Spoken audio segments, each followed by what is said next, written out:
आप लोग भी सोच रहे होंगे कि आज तो संडे भी नहीं है और आज भी मैम ने सवाल जवाब वाली वीडियो अपलोड कर दी। अब क्या करें, आप लोगों के सवाल इतने ज़्यादा हो जाते हैं ना कि एक ही वीडियो में सब सवालों का जवाब देना पॉसिबल है ही नहीं। तो संडे के दिन भी आपके लिए सवाल जवाब वाली वीडियो होगी। अभी इस वीडियो में सवाल जवाब शुरू करते हैं, राइट।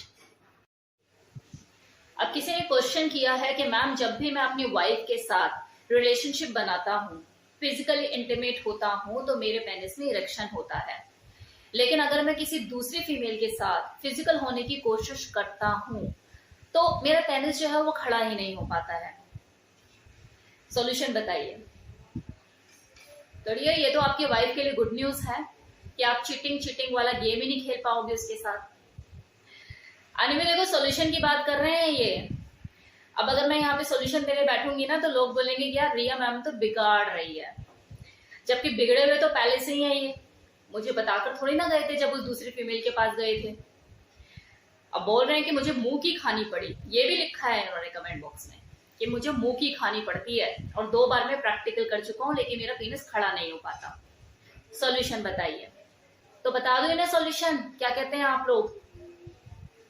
एनीवे, आप किसी और से क्यों रिलेशन बनाना चाहते हैं ये आपका पर्सनल डिसीजन है। हर किसी के अपने सर्कमस्टांसेस होते हैं लाइफ के।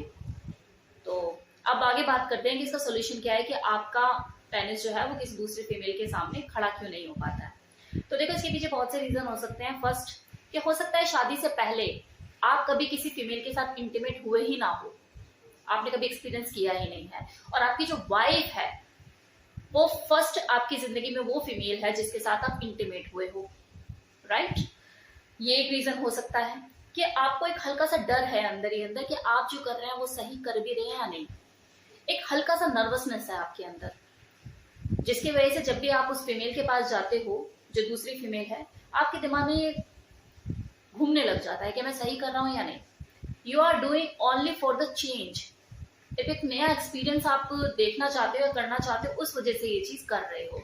तो इस तरह का थॉट रखिए अपने दिमाग में जब भी आप दूसरी फीमेल के साथ इंटीमेट होने की कोशिश करते हैं कि आप कुछ गलत नहीं कर रहे हैं। It is just a part of a life. आप एक नया एक्सपीरियंस लेना चाह रहे हैं। माइंड और बॉडी की कनेक्टिविटी होना बहुत जरूरी है। आपका दिल कहता है कि मैं करूं, आपका दिमाग कहता है कहीं मैं गलत तो नहीं हूं।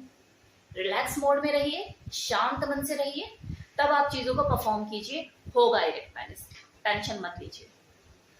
मेरी उम्र 33 साल है और मेरा जो पीनस का साइज है वो 3 इंच है। क्या मैं किसी लड़की को कभी सेटिस्फाइड कर पाऊंगा? क्या मुझे शादी करनी चाहिए? प्रैक्टिकल करके देखिए, किसी फीमेल के साथ प्रैक्टिकली इन्वॉल्व होके देखिए, फिजिकली क्या रिजल्ट मिलता है आपको, राइट। और मैम एक मैरिड पुअर वुमेन है और वो मुझे घूरती है, स्माइल पास करती है, और ऐसा नहीं है वो सभी आदमियों को स्माइल पास करती है, वो हमारे कपड़े प्रेस करती है। मैं क्या करूं? आप पता है सवाल मुझसे क्यों कर रहे हैं? क्योंकि वो जो पुअर वुमेन है वो प्रेस करने वाली है। अगर वो प्रेस करने वाली नहीं होती, कोई स्टैंडर्ड होता उसका, तो अभी तक आप मुझसे पूछ नहीं रहे होते, आप काम कर चुके होते। एक्चुअली क्या ये ह्यूमन नेचर है। जब भी कोई फ्री में चीज मिलती है ना तो इंसान लाइन लगा के खड़ा हो जाता है। अब रोड पे भी देखेंगे कि हलवा पूरी बट रहा है, गाड़ी वाले भी कि चल फ्री में मिल रहा, लेते तो घर चलेंगे। लेकिन वहीं कुछ ऐसे लोग भी होते हैं जो ये सोचते हैं कि यार फ्री का तो है लेकिन पता नहीं कैसा होगा, तो वो हेजिटेट करते हैं। तो आप इसी कश्मकश में हैं कि आपको करना चाहिए या नहीं करना चाहिए। तो डियर, आपको तय करना है, इसका जवाब आप जानते हैं। मेरे ऊपर मत थोपो,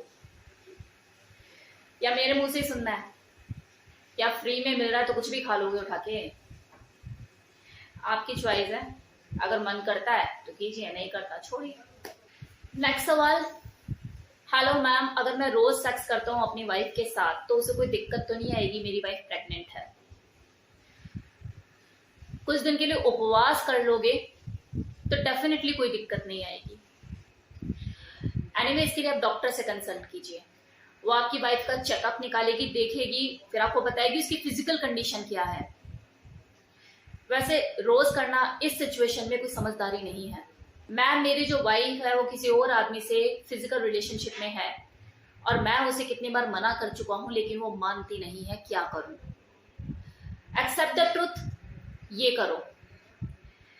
इसके ऊपर मेरा ऑलरेडी डिटेल वीडियो बना हुआ है, एक्स्ट्रा मैरिटल अफेयर। उस वीडियो को देखिए, आपको उसमें सॉल्यूशन मिलेगा। और अगर तब भी रिजल्ट नहीं मिलता है आपको, then accept this harsh truth कि आपकी वाइफ किसी और के साथ इन्वॉल्व है और आप भी अपनी जिंदगी को अपने हिसाब से जीना शुरू कीजिए। कोई किसी के लिए नहीं रुकता।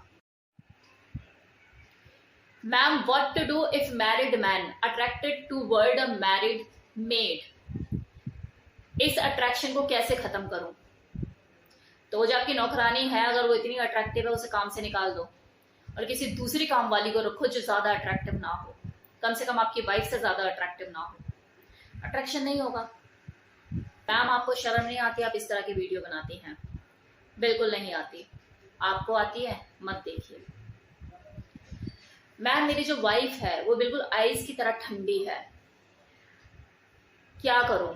कुछ समझ नहीं आता।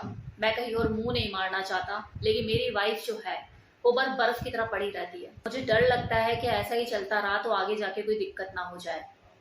सॉल्यूशन बताइए। तो डियर, आपके सवाल का करेक्ट जवाब मैं तब दे पाऊंगी जब आप मेरे कुछ सवालों का जवाब दोगे। नंबर 1, आप न्यूली मैरिड कपल हो? शादी को कितने साल हो गए हैं आपके? लव मैरिज की थी या अरेंज मैरिज की थी? मतलब शुरू से ही आपकी जो वाइफ है वो बर्फ की सिल्ली थी या कभी शोलों की तरह भड़की भी है? आप ज्वाइंट फैमिली से हैं या फिर सेपरेट रहते हैं? फिजिकली फिट है आपकी वाइफ? घर के काम वाम सही कर लेती है? इन सारे सवालों का जवाब आप मुझे कमेंट बॉक्स में लिखोगे इसी वीडियो के, फिर मैं आपको नेक्स्ट वीडियो में आपके सवाल का जवाब दूंगी।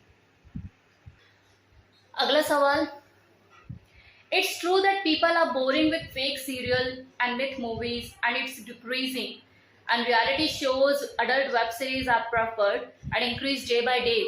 देखिए, जनरेशन बदल रही है, टाइम भी बदल रहा है। आजकल के यूथ को आप सास बहू का ड्रामा दिखाकर एंटरटेन नहीं कर सकते। आज का 10 साल का बच्चा भी ये बोलता है कि मम्मा मैं शादी नहीं करूंगा बड़ा होके, क्या रखा है शादी में? तो आप खुद सोचिए, आफ्टर 5 इयर्स, अभी वो 10 साल का है, उसके 5 साल के बाद आप उसे दर्द डिस्को दिखाकर एंटरटेन कर पाओगे? People needs more reality, facts based stories. ये जो किसिंग और स्मूच का जो सिलसिला था ना, तो 2005 में शुरू हो गया था और तब जो लोग थे तब भी छुप जाया करते थे, चैनल चेंज कर दिया करते थे, इधर उधर मूव ऑन हो जाया करते थे। कसौटी जिंदगी की जो इतना पसंद किया जाता था, प्रेरणा का जो सीरियल आया करता था, उसमें जब बजाज की एंट्री हुई थी, थोड़े ट्विस्ट आया था, तो लोगों ने कसौटी जिंदगी देखना बंद कर दिया था कि यार ये तो घरों को तुड़वा देगा, कि प्रेरणा कभी अनुराग के साथ सोती दिखाई देती है, कभी बजाज के साथ। आज का टाइम ये है कि आदमी लोग खुद बोलते हैं कि मैम हमें वाइफ स्वैपिंग करनी है, वाइफ को कैसे तैयार करें बताइए। तो this is the reality of this time, present time. ये रिक्वायरमेंट है प्रेजेंट टाइम की। अगर आप प्रेजेंट जनरेशन की नीड को पूरा नहीं करोगे तो क्या कर रहे हो आप, क्या दे रहे हो? So this is the requirement of the present generation. उनकी ये रिक्वायरमेंट है। अगर उनकी रिक्वायरमेंट आप पूरी नहीं करोगे तो वो हॉलीवुड का रुख करेगा, वो हॉलीवुड की मूवीज देखेगा। तो बॉलीवुड के पास ऑलरेडी एक चैलेंज है कि उन्हें वो प्रोवाइड करना है प्रेजेंट जनरेशन को, वो चाहती है। तो वेब सीरीज के थ्रू, अडल्ट सीरीज के थ्रू वो चीजें दे रहे हैं। अब यहाँ पे कुछ गलत नहीं है, बस यहाँ पे बैलेंस बनाने की जरूरत है। बैलेंस किस चीज का, कि आपको अगर देखना है तो किस हद तक देखना है, कितने लिमिट में देखना है। बॉलीवुड तो अपना काम कर रहा है, वेब सीरीज बना रहा है और वो आपको दिखा रहा है क्योंकि आपकी रिक्वायरमेंट है। अब बैलेंस तो देखने वाले को बनाना है ना, क्योंकि अडल्ट वेब सीरीज देखने से आपका सिर्फ एंटरटेनमेंट होगा, आपका घर नहीं चलेगा। घर तो देखो उन्हीं का चलेगा जो उसमें रोल कर रहे हैं। लाइक प्रेरणा, श्वेता तिवारी, उसने वेब सीरीज में एक बोल्ड रोल किया और लोगों को उसने एंटरटेन किया। उसने ये क्यों किया? क्योंकि उसे कमाना है, उसे पैसे मिले। लेकिन देखने वालों को क्या मिला? उन्हें तो पैसे नहीं मिले ना, उन्हें सिर्फ मजा मिला। तो मजे लो, कोई दिक्कत नहीं, लेकिन मजे के टाइम पे मजे लो और काम के टाइम पे काम करो। अपने काम के साथ सैक्रिफाइस मत करो, क्योंकि वेब सीरीज देखने से आपके घर का चूल्हा नहीं चलेगा, वो चलेगा आपके काम धंधे से ही। तो ये बैलेंस आपको बनाना होगा। तो एक लास्ट क्वेश्चन है, मैम आपने एक वीडियो में ये जस्टिफाई किया है कि कैसे वाइफ जो है वो मिडिल एज मैन से, मतलब अपने हस्बैंड से जो आधी उम्र का हो जाता है, अगर उससे सेटिस्फाइड नहीं रहती है तो उसे चीटिंग करने का हक है। मेरा क्वेश्चन है कि अगर हस्बैंड ऐसा करता है तो क्या उसे भी आप जस्टिफाई करोगे? आप मेरे सिर्फ 1 या 2 वीडियो को देखने के बाद अपनी राय कायम नहीं कर सकते। मैंने आज तक अपनी जो भी वीडियो में रिलेशनशिप के ऊपर बात करी है, वहां मैंने किसी एक पर्टिकुलर मेल या फीमेल को फेवर नहीं किया है। ऐसा नहीं है कि मैंने हमेशा फीमेल को ही फेवर किया है या मेल को ही फेवर किया है। मैंने हमेशा अगर जस्टिफाई किया है तो रीजन को जस्टिफाई किया है कि अगर आपके अपने रीजंस हैं और वो वैलिड रीजन है, देन डू इट। मैंने कभी मना किया ही नहीं है, चाहे फिर वो बात मेल की हो या फीमेल की। मैं नैरो माइंडेड कोई ही नहीं। तो और इसका क्लियर कट एग्जांपल तो इसी वीडियो में है, जो पहला क्वेश्चन मैंने उठाया और उसका आंसर जो मैंने दिया है। तो मैंने कभी भी किसी को फेवर नहीं किया है कि मेल के लिए ये गलत है और फीमेल के लिए सही है, या फीमेल के लिए ये गलत है और मेल को ही करना चाहिए। रीजंस होते हैं, कुछ भी अगर आप ऐसा करते हो तो उसके पीछे रीजन होते हैं। जिन सवालों के जवाब इस वीडियो में रह गए हैं, उन सभी सवालों के जवाब आपको नेक्स्ट वीडियो में मिलेंगे, जो कि